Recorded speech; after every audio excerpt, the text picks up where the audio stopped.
여러분 혹시 깨진 유리창의 법칙이라는 거 알고 계세요? 혹시 들어본 적 있으세요? 깨진 유리창의 법칙. 오늘 말씀의 제목이기도 한데요. 1969년에 미국의 스탠퍼드 대학교의 심리학자였던 필립 짐바르도라고 하는 교수가 재미난 실험을 했습니다.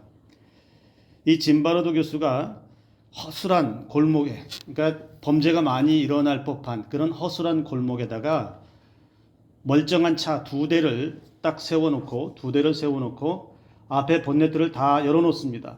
그리고 한 대는 멀쩡한 상태로 그냥 본네트만 열어두고 그대로 두고, 한 대는 옆에 유리창을 살짝 깨놓았습니다. 그러니까 한 대는 본네트만 열어놓고 멀쩡하게 있는데, 한 대는 본네트가 열려 있고 유리창이 살짝 깨어진 상태로 그렇게 두었습니다. 그리고 나서 어떤 일이 일어나는지를 이제 관찰을 하게 되는데, 와, 저는 이 이야기를 보면서 깜짝 놀랐어요. 여러분, 그렇게 놓은 지 10분 만에 자동차 배터리가 빠졌습니다. 그리고 계속해서 타이어가 빠져가고 자동차 부품들이 이것저것 다 빠지고, 나중에는 낙서와 쓰레기가 투척이 되고, 거기가 그 차, 깨진 유리창의 차가 폐차해야 될 지경에 이릅니다. 일주일 만에 그 차는 거의 폐차 수준에 이를 정도로 엉망이 되었고, 주변도 그렇게 엉망이 되었는데, 유리창을 깨지 않은 차는 멀쩡하게 그대로 있었다는 거예요. 단지 유리창을 조금 파손한 것밖에는 없는데, 그 유리창이 깨진 것밖에는 차이가 없는데, 이런 확연하게 다른 결과가 드러났다는 겁니다. 그래서 여러분, 이 법칙이 나중에 실제로 적용이 되는데, 1980년대 여러분 미국 뉴욕시는 범죄의 소굴로 악명이 높았습니다. 미국의 뉴욕시는 연간 약 60만 건의 중범죄가 한 해에 뉴욕시에서만, 특별히 그 중에서도 가장 악명 높았던 곳이 어디냐면 뉴욕 지하철입니다.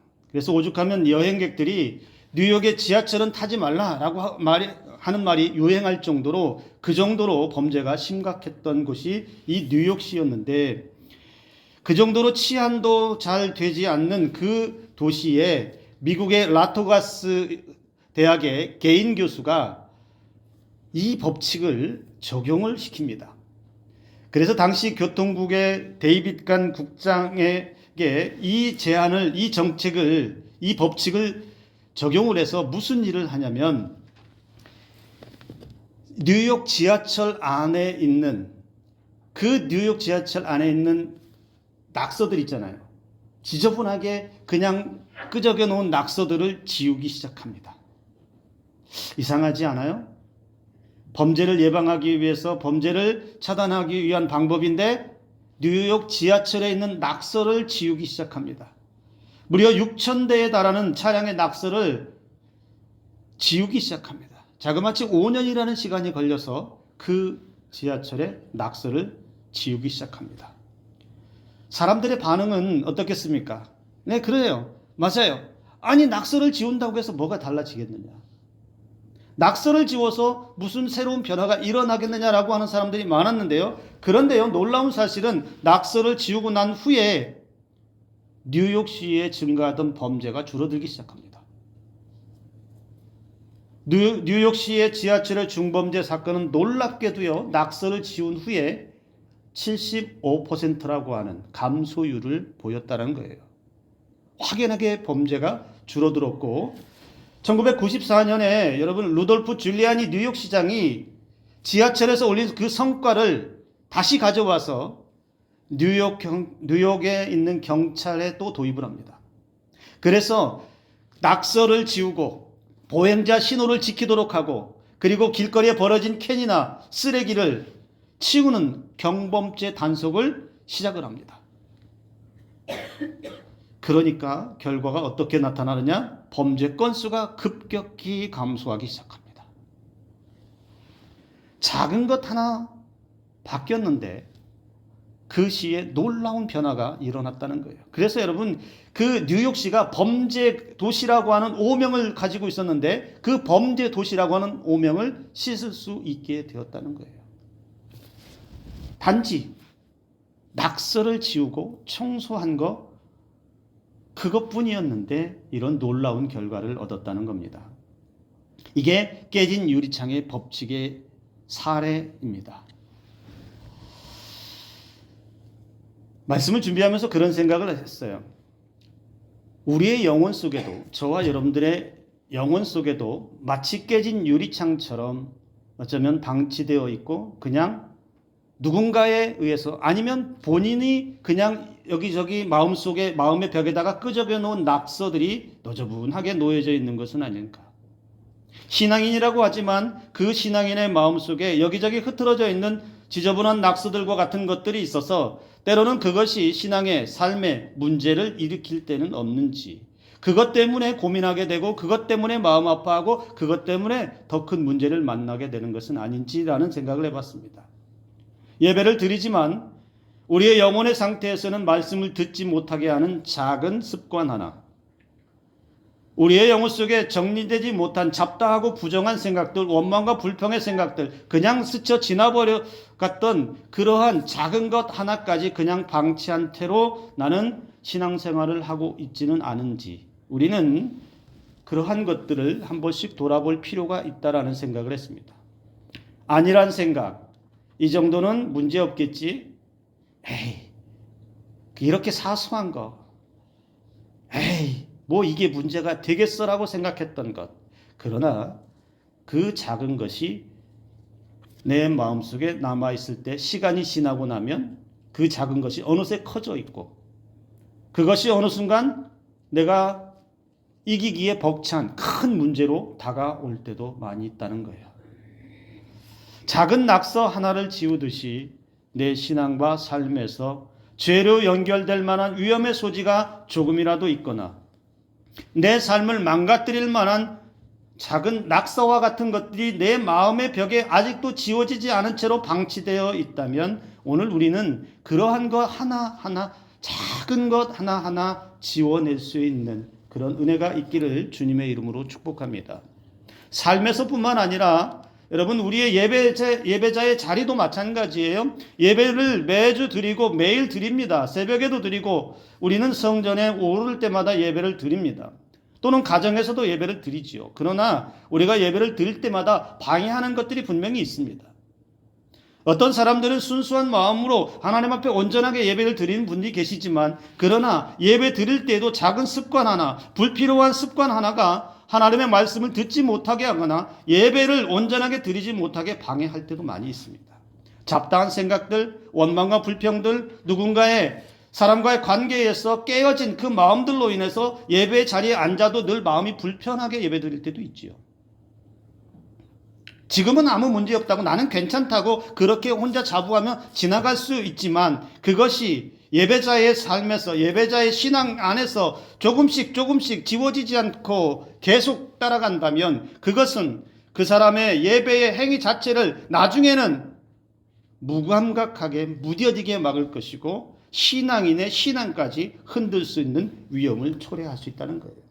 그래서 필요한 것이 작을 때 지금 여기서 낙서 하나를 지우듯이 지워낼 수 있는 은혜가 저와 여러분들에게 있어야 된다라는 것입니다. 오늘 우리는 바로 그러한 이야기를 함께 나누려고 합니다. 그리고 그런 이야기의 현장을 잘 보여주는 장면을 오늘 우리는 말씀 속에서 만나고 있습니다.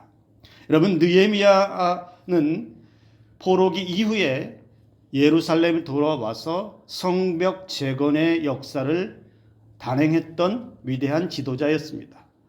느헤미야는 그렇게 예루살렘에 돌아와서 페르시아에 있다가 예루살렘에 돌아와서 그는 예루살렘의 성벽을 완전하게 이룹니다.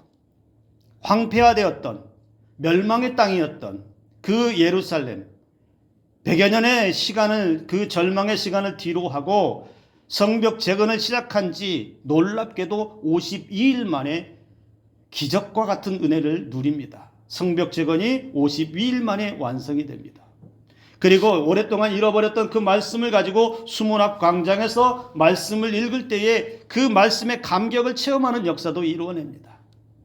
이스라엘 백성들과 함께 새로운 삶의 결단을 느헤미야는 이루어내고 신앙의 개혁까지도 이루어냈던 사람입니다. 그렇게 성벽 제거는 완성되었고 성전의 제사도 정상화되었는데, 그러나 오늘 말씀에서 보면 아직은 유다 공동체는 완전하지 못하다는 것을 오늘 우리는 볼 수 있습니다.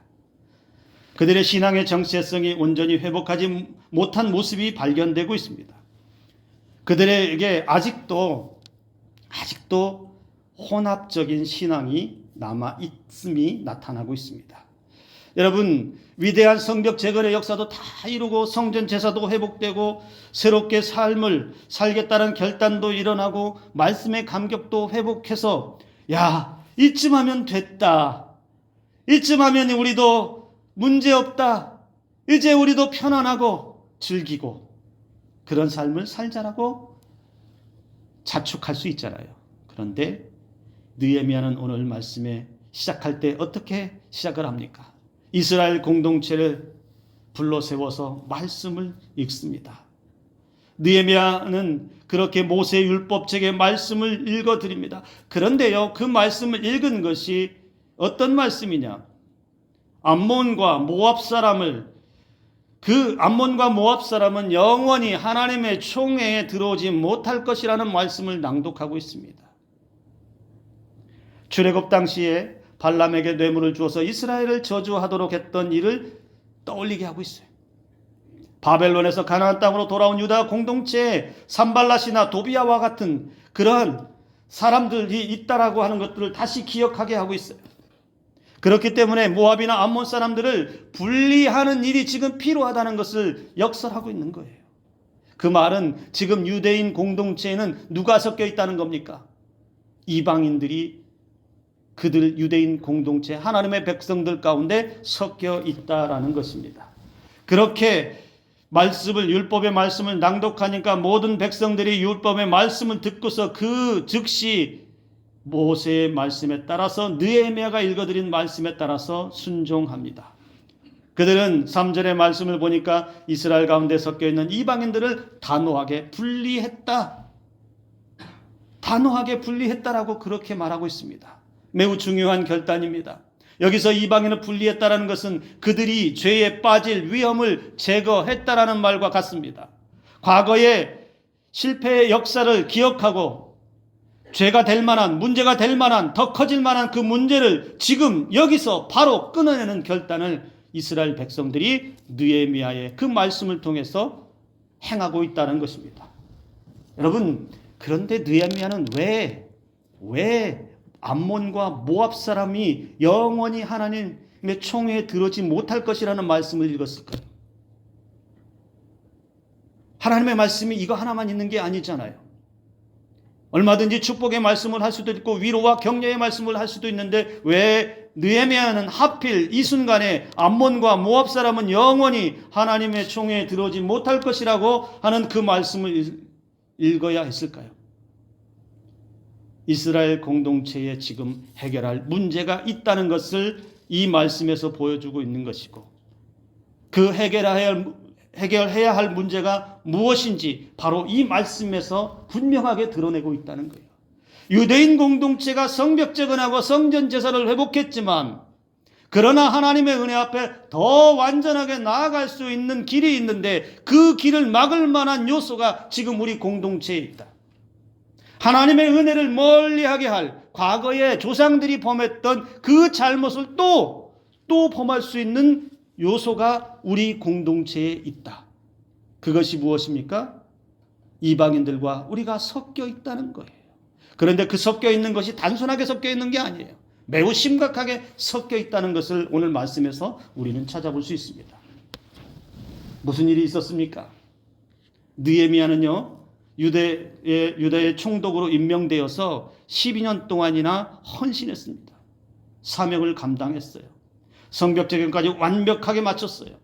그렇게 성벽 재건을 완성하고 백성들로 해서 율법을 따르도록 했고, 제사장과 레위인들에게 성전 일을 하게 하는 등 많은 일들을 업적을 남겼습니다. 그리고 나서 느헤미야는 원래 있었던 페르시아로 다시 잠깐 돌아갑니다. 그러니까 큰 일을 다 맞춰놓고 페르시아 아닥사스다 총독으로부터 허락받고 예루살렘에 왔는데 다시 그 아닥사스다에게로 돌아갑니다. 원래 자기 자리였거든요. 근데 그렇게 돌아갔다가 다시 유대로 돌아오는데 대략 추정하기를 그 시간이, 여러분 오늘 본문에는 며칠 후라고 되어 있지만 대략 추정할 때 한 약 2년여 시간이 흘렀다라고 이렇게 보고 있어요. 그러니까 페르시아로 돌아가서 다시 돌아오기까지 2년의 시간 동안에 유대 공동체에 어마무시한 일이 있었다는 거예요. 그게 뭡니까? 그게 이방인들과 혼합된 건데, 느헤미야 10장 28절 30절에 보면 과거에 이방인들은 어떤 결단을 했냐면, 우리는 이방인들과 절교하고 우리는 이방인들과 통혼하지도 않겠다라고 결단을 한 적이 있어요. 그런데 어느 틈엔가 이방인들이 유대인 공동체 안으로 스며들었어요. 그들과 함께 어울려 살게 된 것이에요. 단지 함께 살았던 것이 문제가 아니라 얼마만큼 심각한 문제가 거기에 있었냐면, 여기 보세요. 느헤미야가 예루살렘에 없는 그 시간에 무슨 일이 있었느냐. 그때의 제사장 엘리야십이, 그때의 목사님 엘리야십 목사님께서 이스라엘과 느헤미야에게 대적이었던 도비야와 연락을 주고받습니다. 이 연락했다는 말은 도비야와 관계를 맺고서 친분을 가졌다는 이야기예요. 친분을 쌓았다는 얘기예요. 대적 도비야와 연락하고 거기서 끝난 게 아니라 친분을 쌓다가 어떻게 하냐면 성전에 골방을 내어 주었다, 이렇게 말합니다. 엘리야십은 여러분 제사장입니다. 목사님이에요. 그러면 제사장이고 목사님이면 해야 할 일이 무엇입니까? 맡겨진 그 백성들을 영적으로 하나님의 은혜 안으로 이끌어가야 할 책임을 가진 자가 제사장입니다. 백성들과 함께 예배 드려야 하고 백성들을 옳은 길로, 하나님의 길로 인도해야 할 막중한 책무를 가진 자가 엘리야십 목사님 제사장이에요. 그런데 그 제사장이요, 그 대적 도비야와 친분을 쌓으면서 도비야에게 성전의 한 곳을 내줬다는 얘기예요. 그 내어준 그 골방은 어떤 방입니까? 5절에 이렇게 말합니다. 그 도비야에게 내준 방은 원래 이런 곳이었습니다. 소재물과 요양과 그릇과 또 레위 사람들과 노래하는 자들과 문지기들에게 11조로 주는 곡물과 새 포도주와 기름과 또 제사장들에게 주는 거제물을 두는 곳이다. 즉 예배를 위해서 사용되는 공간입니다. 하나님께 예배드리기 위해서 사용되어지는 공간인데 그 공간을 대적에게 내줬다는 거예요. 대적이 쓰도록, 마음 놓고 쓰도록, 거기서 먹고 자고 하도록, 생활하도록 내어줬다는 거예요. 여러분 상상해 보세요. 이게 감이 안 올 수도 있지만, 제가 여러분 만약에 저 뒤에 잠옷실 있잖아요. 저 잠옷실 같은 데다가 무당이나 스님을 저기서 살라고 방을 내준다고 생각해 보세요. 저기서 구슬 연습하고 하도록 제가 허락을 해주고 쓰게 해줬다고 생각해 보세요. 당회실에 무당이 왔다 갔다 한다라고 한번 생각해 보세요. 여러분 그게 얼마나 끔찍한지 아세요?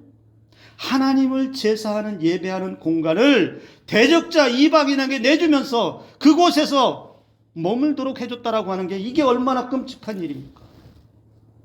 오직 하나님을 위해서 예배하는 그 공간을 마치요 여러분. 그래서 그 시간이 느헤미야가 페르시아에 갔다가 돌아오는 대략 2년의 시간 동안에 그냥 그 시간 안에 이루어졌고, 느헤미야가 돌아왔을 때도 그대로 방치되고 있었던 거예요. 그대로 있었던 거예요. 느헤미야가 다시 돌아와서 보니까 기가 막힌 거예요. 기가 막힌. 그 성전의 골방을 아무렇지도 않게 내준 그대로 그냥 그 방치한 대로 있는 것을 보니까 느헤미야가 어떻게 해요? 분통이 터지죠. 오늘 분노했다라고 그랬어요. 분통이 터지는. 마치 여러분 이것과 같습니다. 이스라엘 백성들이 깨진 유리창에 그냥 방치하는 것과 같아요. 그래서 그 깨진 유리창을 방치한 결과 무슨 일이 일어나냐? 그 깨진 유리창이 범죄의 소굴이 되고 쓰레기장이 되고 걷잡을 수 없는 폐허가 되는 것처럼 이스라엘 백성들의 그 가장 거룩해야 하는 공간이 타락하고 더럽혀지는 그런 대로 방치하고 있었다는 거예요. 느헤미야는 도비야를 위해서 하나님의 전뜰의 방을 만든 것을 악한 일이라고 오늘 7절에 보니까 분노했어요. 이 분노는 그냥 화낸 정도가 아니고요. 매우 과격하게 폭발한 거예요. 어찌 이럴 수가 있는, 어찌 성전에다가 그런 일을 할 수 있는지. 마치요 예수님께서 성전의 앞에서 비둘기 파는 자, 돈 바꾸는 자들의 상을 엎으실 때처럼 아마도 느헤미야는 그렇게 분노했을 거예요. 있을 수 없는 일이라는 거예요. 그동안 방치하고 있었던 것이 통탄할 일이라는 거예요. 이것을 그냥 지나간 일이니까 그냥 덮고 가자고, 이미 주었으니까 그냥 좋은 게 좋은 거니까 그냥 가자고 할 수 없는 노릇이지요. 이스라엘 백성들은 이방 민족과 함께 혼합주의에 빠질 심각한 위험을 느헤미야는 직감했어요. 이것은 단순히 지금의 문제가 아니라는 거예요. 지금 저렇게 놔두는 지금 이 순간이 문제가 아니라 그것이 씨앗이 되면 장차 이스라엘 공동체는 얼마나 치명적인 죄가, 얼마나 치명적인 타락이 성전으로부터 시작될지를 느헤미야는 직감한 거예요. 그래서 하나님의 거룩한 자는 그것을 보면서 가만히 있을 수가 없었다는 거예요. 그래서 그 백성들에게 암몬과 모압은 영원히 하나님의 총에 들어오지 못할 것이라는 율법의 말씀을 통해서 그들이 각성하게 했고, 그들이 잘못된 행동을 깨닫게 했고, 그 행동을 바로 수정할 수 있도록, 그 깨진 유리창과 같은 것들을 방치하지 않도록 낙서를 지우듯이 또 한 번의 개혁을 느헤미야는 행한 것입니다.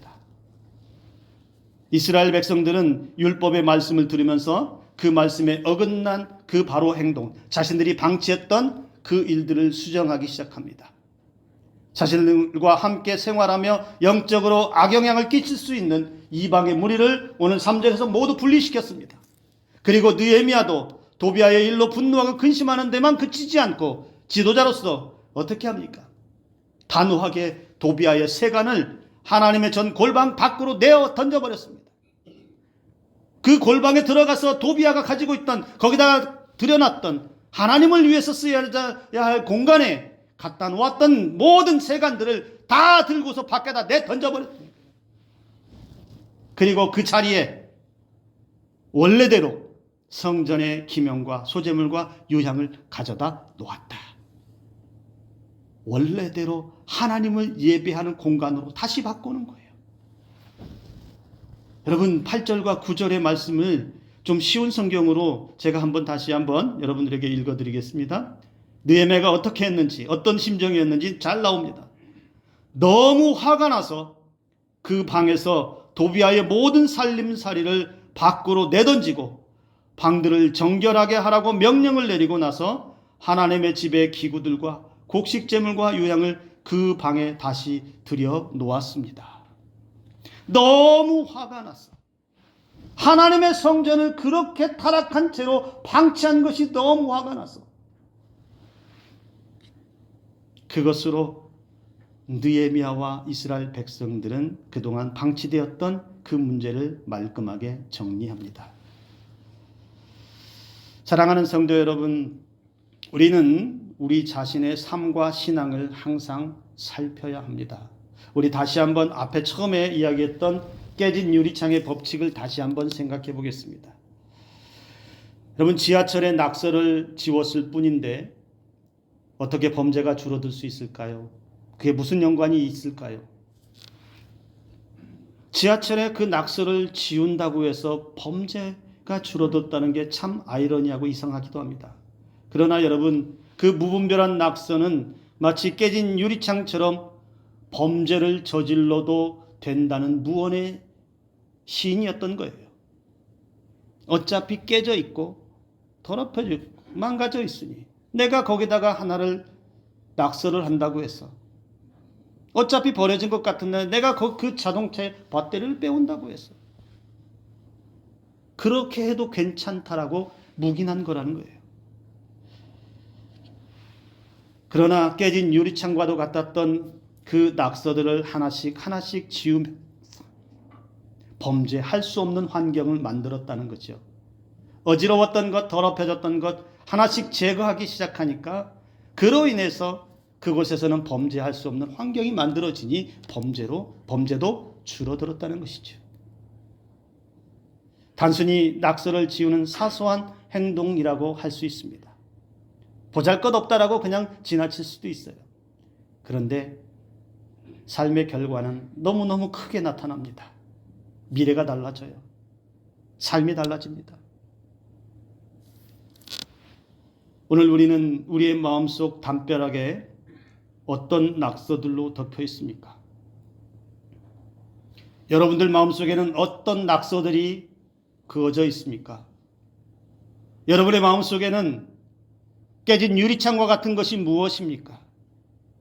오랜 시간 그냥 방치해버리고 놔두었던 것, 사소했기 때문에 별거 아니라고 생각했기 때문에 그냥 놓아두었던, 마치 나만 아는 것처럼 내 마음의 벽에다가 혼자 끄적끄적 적어놓았던 원망과 불평과 거짓과 털어내지 못한 죄책감들, 죄에 대한 무감각한 것들, 그리고 내 마음의 감정의 쓰레기와 같은 것들을 어느 한편 마음 그 벽 구석진 곳에다가 조용히 그어놨던 것들, 꾹꾹 눌러두었던 마음의 상처들, 그리고 사람에 대한 미움들, 습관적인 원망과 불평들, 신앙에서도 예배를 온전하게 드리지 못한 나의 신앙의 행위들, 깨진 유리창처럼 그냥 방치한 채로 그저 그러려니 하고 살아가고 좋은 게 좋은 거니까 괜찮다라고 생각하고 내가 나를 그냥 자유하면서 안위하면서 그래 괜찮아 나는 괜찮아 나는 아무 문제 없어 이것으로는 아무 문제도 일어나지 않을 거라고 그렇게 안심하며 지나쳐버린 것들이 무엇이 있습니까? 여러분, 사소하다고 지나쳐버리면 그 사소한 것은 커지게 되어 있습니다. 건물이 무너질 때에는 사소한 금 하나가 시작이 되어서 무너진다라는 것이죠. 우리의 삶을 어지럽히고 우리의 신앙을 망치고 방해하는 우리의 마음의 벽에 새겨진 잡다한 낙서와 같은 것들, 신앙에 방해가 되는 깨진 유리창과 같은 것들, 여러분 사소한 것부터 지워내시기 바랍니다. 작을 때 지워내야 돼요. 커지면 더 곤란합니다. 커지면 더 고통스럽습니다. 지금 작다고 생각할 때 그때 지워내야 그것이 문제가 되지 않는 거예요. 사람과의 관계에서도 내 마음의 벽에 새겨놓은 그 좋지 않은 감정들을 지금 지워내지 않으면 그것은 나를 계속해서 괴롭힐 거예요. 우리 옆에 있는 분에게 그렇게 한번 말해주세요. 집사님에게 저 감정 없어요. 감정 없는 분에게도 그렇게 해주세요. 괜찮아요. 권사님에게 저 감정 없어요. 장로님에게 저 감정 없어요. 여러분들은 저한테 그렇게 해주시면 좋을 것 같아요. 목사님에게 있었던 감정 다 지웠어요. 서운한 거 다 지웠어요. 오늘 지웠어요. 적어도 여러분 오늘 이 시간에는 한 개의 낙서라도 한 개의 깨진 유리창이라도 지워내고 가시는 여러분 되시기를 주님의 이름으로 축복합니다. 지워져야 돼요. 그래야 그것이 문제를 일으키지 않습니다. 영적으로 타락한 것, 영적으로 깨어지지 못한 것, 아직도 여전히 주님 앞에 부끄러운 것, 늘 안고 있는 것 지워져야 돼요. 지워져야. 그래야 내 안에서 새로운 성령의 역사가 일어날 줄로 믿으시기 바랍니다. 지워내지 못하면 그것이 계속해서 문제가 돼요. 더 커져요. 내 마음에 깨진 유리창을 방치하면 나는 서서히 나도 모르게 더러워지고 더 깨지고 아무것도 남아있지 않은 영적 파탄에 빠질지 모릅니다. 내 영혼이 죄의 쓰레기로 덮이지 않도록 지금 제거할 수 있어야 합니다. 여러분 우리 속담에 그런 속담 있지요? 바늘도둑이 뭐가 되죠? 바늘도둑이 소도둑 된다. 3살 버릇이 어디까지 간다고요? 3살 버릇이 80까지 간다. 왜 그렇게 될까요? 왜 바늘도둑이 꼭 소도둑이 될까요? 왜 3살 버릇이 80까지 가죠? 바늘도둑이었을 때 제거하지 못했기 때문에 그래요. 3살 버릇 때 그것을 제거하지 못했기 때문에 그 버릇이 80까지 가는 거예요. 작을 때, 미약할 때, 아무것도 아니라고 할 때, 그때 제거하지 못하면 그렇게 되는 거예요. 우리의 영적인 신앙도, 우리의 평생의 신앙도 마찬가지예요. 하나님 앞에서 제거되어야 할 작은 것 하나가 제거되지 못하면 그것이 씨앗이 되어서 내 신앙을 더럽히고 나를 타락하게 만들 수 있다는 겁니다. 이스라엘 공동체가 그랬다는 거예요. 그렇게 느헤미야가 없는 시간 동안에 방치되어 버린 이방인들과 혼합한 문제, 제사장이 성전을 더럽힌 문제, 그것은 그때 제거하지 않았으면 그 문제가 더 크고 더 고통스러운 일로 다가왔을 거라는 거예요. 그러나 느헤미야는 과감하게 그것을 그 자리에서 발견한 즉시 제거하는 일을 이스라엘 백성들과 함께 행했다는 겁니다. 오늘 저와 여러분들에게 그런 은혜가 있기를 주님의 이름으로 축복합니다. 우리의 마음벽에 뭐가 새겨져 있어요? 무엇을 여러분 새겨놓았어요? 우리 마음속에, 우리의 신앙 속에 여러분 제거되어야 할, 지워져야 할 것이 무엇이라고 여러분 자신에게 말할 수 있겠어요? 오늘 그것을 하나라도 지워내시고 내일 아침에 또 하나 지워내고 그 다음날 또 지워내고 하루에 1개씩만 지워내도 여러분 우리가 하나님의 은혜 아래 살아가게 될 줄로 믿습니다. 지워내고 느헤미야가 그랬던 것처럼 원래 하나님의 예배하는 장소로 돌려놓았던 것처럼 원래 하나님의 백성으로 순결한 사람으로 다시 되돌려놓고 원래 하나님의 자녀로서 존귀한 하나님의 자녀로 되돌려 놓을 수 있는 신앙이 그리고 삶이 저와 여러분들의 신앙과 삶이 되기를 주님의 이름으로 축복합니다. 나의 작은 움직임이, 나의 작은 변화가 크고 놀라운 하나님의 은혜를 만들 것이고요. 내 미래를 결정하게 될 것입니다. 오늘 그 은혜들을 기억하며 내 안에 있는 깨진 유리창과 같은 것들을 과감하게 결단하고 지워내는 은혜가 있기를 주님의 이름으로 축복합니다. 기도합니다.